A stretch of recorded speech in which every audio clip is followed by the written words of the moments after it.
Welcome to the gray area. Holy shit. Let's review Let's a movie. review a movie! Welcome to the gray area.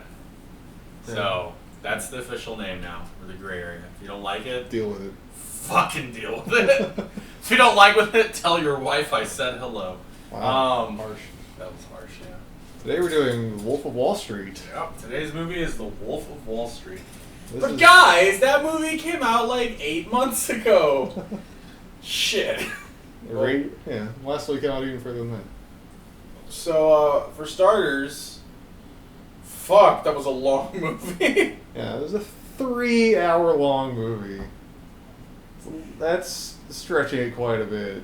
I mean, Martin Scorsese makes good films, but shit, like, it was long. Like, I kept questioning myself, like, when is this gonna end? But for starters, before we start sounding like we hated it, it was a 3-hour-long movie, but it was a fun 3 hours. Yeah, I didn't have your problem of waiting for it to end or expecting it to end. I kept expecting at certain parts that it would, and then just kept going. I was like, alright, I'm okay with this. Well, I mean, like when I watched, I don't remember which one of the Batmans, one of them. I think the Dark Knight, like that one was a really long movie, and there's like 5 different areas. So like, okay, now it's not over. Never mind, we're still going. But yeah, it's a long movie. It was long, but let's get started by saying that if you haven't seen it yet, be weary. There are spoilers in this review. We'll be talking a little bit about it. First thing I want to get right off the bat, this is a movie that will make you feel really good about yourself because you'll never be as much of a piece of shit as the guy in the movie. Like DiCaprio's character, what was his name? It was Jordan Belfort. Oh yeah, that's right. He plays Jordan Belfort, who is a Wall Street, stockbroker, and so he gets cut out of his job, right? Or does he like? Well, he starts out on a normal stockbroker job, and then stock crashes. Yeah. So he has to go find some other thing. And he resorts to like selling penny stocks to rich people because they have like a 90% commission rate. 50% commission rate. So he his first sale, he sells like $10,000 worth of penny stocks, immediately makes $5,000. Yeah. And he's and just all of his coworkers like, how the fuck did you do that? So like it's like crazy fucked up. Like the whole movie is this dude's like his rise to power and how he goes crazy with it, basically. Yeah, he fucking stabs all of his old friends in the back. He like ditches his wife, right? He like cheats on her with this like super hot model. He cheats on his wife with a supermodel, and their marriage goes to shit eventually. Yeah. It is a fucked up, crazy 3 hours. I think it's one of Scorsese's best films. I really liked it. As somebody who really likes Scorsese films, it was really hard to like that movie, mostly just because how fucking good Leonardo DiCaprio is at playing despicable people. Yeah. Like, it blows my mind. It's like, he's a really nice dude, but it's like your role in life is to play shitty, horrible, terrible people. He's a good actor. And, I mean, you saw Django Unchained, right? Yeah. Mr. Yeah, Candy. yeah, he was in that one. He was a fucking con in that, dude. Yeah. He was such a dick.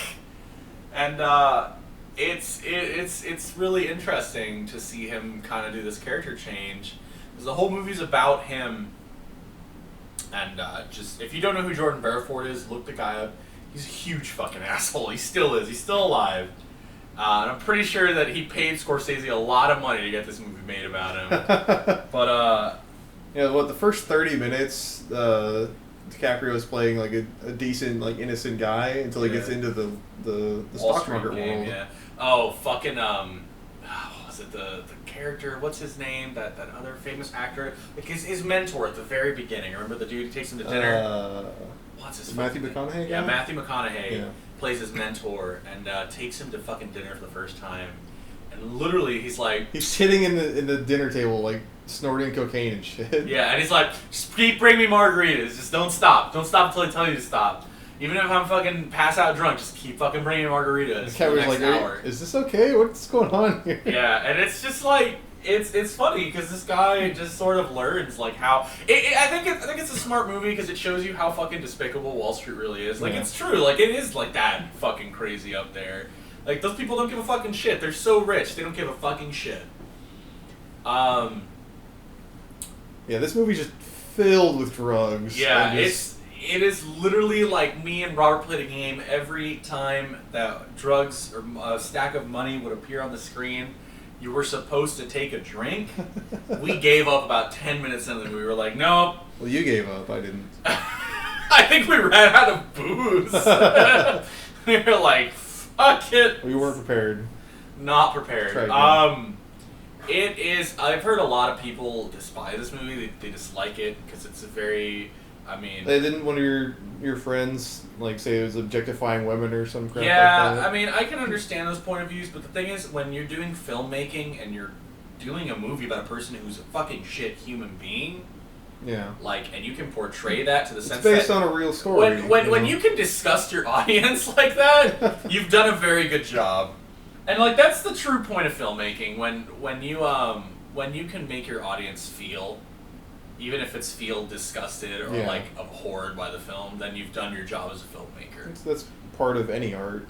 A lot of thing too that I've heard is people like, well, it's promoting this guy's self-image. Like, no, it makes him look like a huge fucking asshole, and like it shows you that he's a huge fucking asshole. Like that's pretty much the whole movie. He gets brought down by it. So. Yeah, like it's not like promoting that he's like, oh, we should just give him money or shit. Because I don't think Jordan Belfort's made any money off of this movie. I have no idea. I could fucking care less.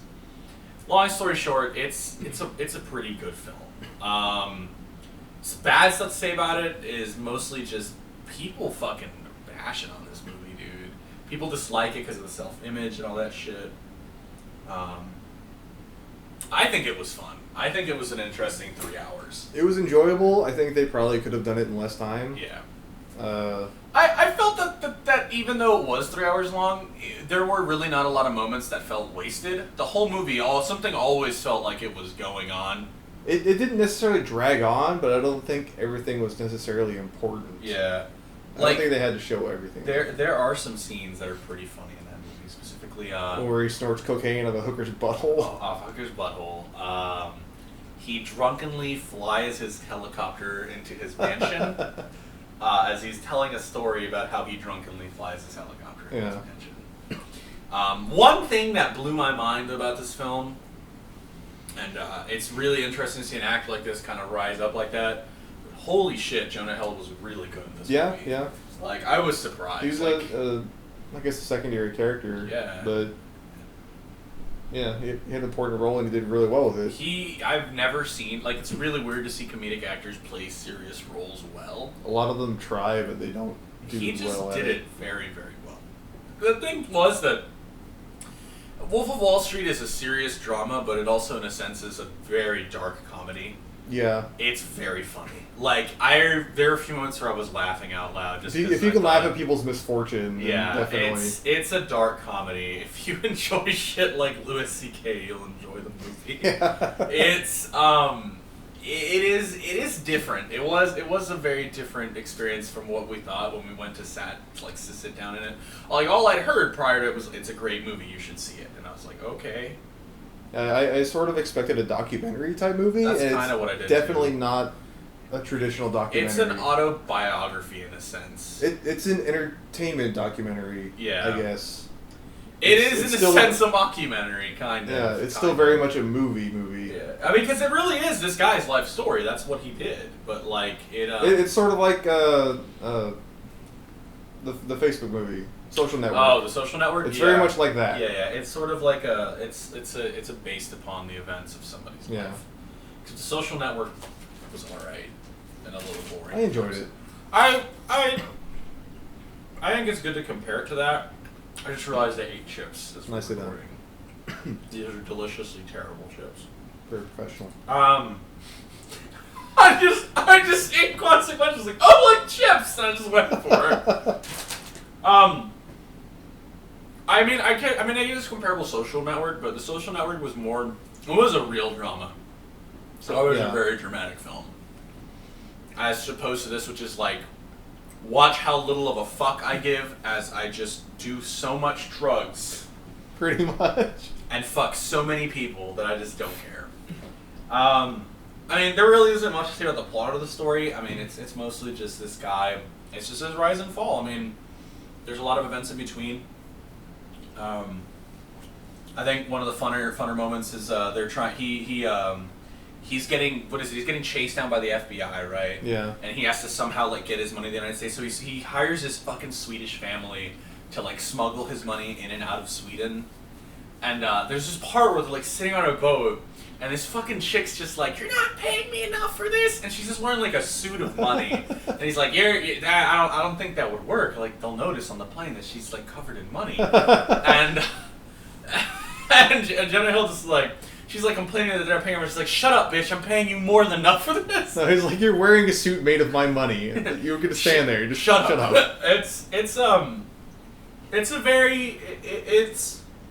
It's just like fuck. Like I can't believe how good they are portraying how shitty these people were. Yeah. Because they did a really good job at it. Like fuck.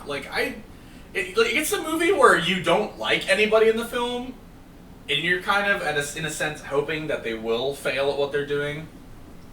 A little bit, yeah. A little bit. It shows very well the corruption of money. Yeah, and like how... Because it's crazy, because it does start off with Jordan Belfort being sort of this nice, average dude, you know, who's just trying to down on his luck, just trying to get into the stock market. Like, all he's trying to do is just make his wife happy. He's yeah. Trying to buy her a house and shit. And it just turns into this, I'm gonna give a fuck about my wife, I'm gonna fuck these other chicks, I'm just gonna get as much money as I can, buy a Lamborghini. Yeah, he knows how to sell, and he teaches all these other people how to sell, and just creates a business out of it. Sell me this pen. A very illegal business out of it. Sell me this pen. That was a good moment. I liked that. Yeah. Fucking sell me this pen. Wolf of Wall Street is one of the more complex movies that we've seen this year. It's definitely an Academy Award winner. I expect this movie to win some awards. Most likely, yeah. I highly expect it to. It's a Scorsese film, off. I mean, like even people who don't watch a lot of movies know who the fuck Is Martin DiCaprio Scorsese gonna get his award finally? Oh no! I'm gonna laugh if the Emmys come up and Jonah Hill wins an Emmy. Leonardo DiCaprio's just best supporting actor. He's just like, God damn it! It's like he just gives up. He just kills himself immediately on the stage. Just runs up, fucking takes the award, and just kills himself with it. It's something I wouldn't doubt it. He would lose his shit. Pays Jonah Hill to bash him over the head with it. Maybe he'll punch Justin Bieber again, or was that Orlando Bloom? I don't remember. Honestly, I mean, I can't think of a lot of really bad things to say about the movie. I mean, aside from the length, yeah. I mean, the length isn't really much of a problem in the sense that it's just it doesn't drone on that long. I mean, one thing. It doesn't drag on, but like I said, a lot of parts seem unnecessary. Yeah, like they could have cut it all out. Yeah. Of course, they just decided to fucking leave it in. Like the part on the boat where he's talking to the FBI guy, like that didn't really need to be there. Well, it did. I mean, like, but they didn't have to put the whole fucking entire extra 15-minute section where he's offering him a fucking lobster. Yeah. Like, I mean, like some of the extra party stuff. Yeah. Like, yeah, he's partying again. We get it. or the part where he fucking gets all the lewds. all the no, not the lewds. He gets all the fucking office workers to dress up naked as a marching band, like, bust in. Bring in the strippies. Yeah, bring in the strippies. It was fucking god. It was such a weird movie. I mean, I guess if there's a few things bad I can say about it,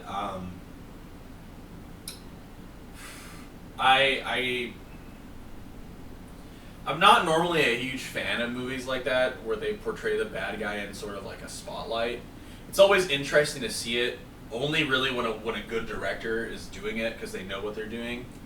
The only bad thing I can say is I don't like controversy that comes out of movies like this. It's always a fucking hassle to hear people bash on a movie that's just like, it's done artistically right in a sense, but people don't approve of the content for whatever reason, their own morals or values or shit. And this movie's gotten a lot of shit. Like, it has gotten like a lot of shit. People like, it's too graphic. Nobody needs a movie where you're snorting cocaine out of a hooker's It's a butthole. very adult movie. It's it a shows very adult movie. real life, basically. The one question this movie brings to me is, what the fuck happened to NC-17 ratings? Because that movie is NC-17. Like, what the fuck happened to NC-17? You remember NC-17 ratings? No. That was like a thing where like it was like mostly independent films, where like you were not allowed unless you had an ID that showed you were over the age of 17. And I was like, I don't think I've ever been asked for my ID at a theater. No, I've never been asked for an ID at a fucking movie theater. I'm pretty sure they don't give a fucking shit. Yeah. You know, let me put it this way. If you haven't seen Wolf of Wall Street and you're interested in watching a movie that's going to entertain you and kind of... Educate, maybe? I guess in a sense, educate. Well, I mean, you know, another thing too, that's something I noticed, most movies tend to have like a message behind them of some sort. This movie has literally no fucking message. It's just like, just watch this dude do cocaine and blow for fucking 3 hours, ruin his life, try to drug-wise drive a Ferrari home. That was my favorite scene where he can't believe I didn't hit anything. Yeah. He fucking he takes this like, he takes a lewd. They're like a retardedly old lewds. Yeah, like these really old ones that are supposed to give you the best high. And he takes them and the high takes him like 30 minutes to get. Yeah, they take the first one, nothing happens. They're like, oh shit, maybe they're duds. Let's take another one. They take what, 3 or 4 of them? Yeah, they took like 3 or 4. They find out it's delayed. And find out that it's really delayed, and so they get home, and Leo leaves. Jordan leaves to go to like a payphone to talk to his Swedish guy, his Swedish lawyer, because of their home phones are like tracked by the FBI, and he goes to talk to him at a payphone at the country club. And it hits him in the middle of the country club and it falls over, and he's trying to drag himself to his car because fucking Jonah Hill's like on his phone at home, like blabbering on about all this shit that's going on. You know, like, oh hey, we got money in bank accounts in Sweden and shit. And the FBI's listening into it, and so he tries to get home like by driving his car, but he's drugged out of his mind. And in his mind, he believes that he makes it home without hitting anything and that everything's fine. He gets home and Jonah Hill and him have a fight. They beat the shit out of each other. The cops come and he's like, "Oh fuck, the FBI knows." No, it's the next day. The cops come and wake him up. Yeah, the cops come and wake him up. It's like, "Sir, did you drive home last night?" Like, I don't know what they're talking about. They point to the car, it's just destroyed. His Lamborghini's just fucking gone. You know, honestly, it is a very, very it's a very adult film. It's very, very graphic. If you're easily offended, I wouldn't recommend it. Yeah, if you're easily offended, or if you're easily like just, you know, if you can take it, or if you're entertained by people being an asshole, Yeah. I wouldn't highly recommend it. If your comfort level is very low, don't watch this movie. That's all I have to say. Yeah. There's some parts in it that I was like, what the fuck? Don't watch it with your parents. Or your kids. Or your kids. Honestly, Wolf of Wall Street, I'm going to give it... I really liked it. I respect it as a film itself. I don't really have a lot of problems with a movie like this. I'm going to have to give it a recommendation. I'm going to have to say I'm going to give it 5 Lutes. It's a good movie. It's a really, really good movie. I legitimately enjoy movies that are films done to be films. And they don't give a shit about what the audience is expecting of him. Like, that's why I respect Scorsese. He's a filmmaker that does movies for himself. He picks what he likes to do, and he does it how he wants to do it. He doesn't give a shit if it does well or not. He's just like, I did it to fucking do it. And that's it. And that's why I respect Scorsese films, because they always turn out well, because he doesn't give a fucking shit about what anybody else thinks. Because no other rational filmmaker would be like, let's put a scene where he snorts cocaine out of a hooker's butthole. Because like no other rational filmmaker does. But Scorsese doesn't give a fuck. So I'm gonna give it 5 out of 5. I give it a solid 4. I think the length is a little excessive. It is a long movie. It's pretty much a Metal Gear Solid cutscene. So if you can enjoy Metal Gear Solid, you'll have fun with this movie.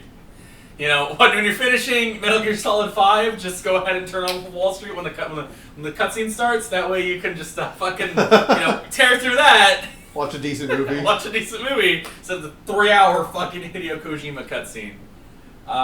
That's Wolf of Wall Street. I'm gonna say everybody should give it a shot. You might like it, you might hate it. It's definitely worth a watch. It's one of those better Academy Award winners that comes out every year.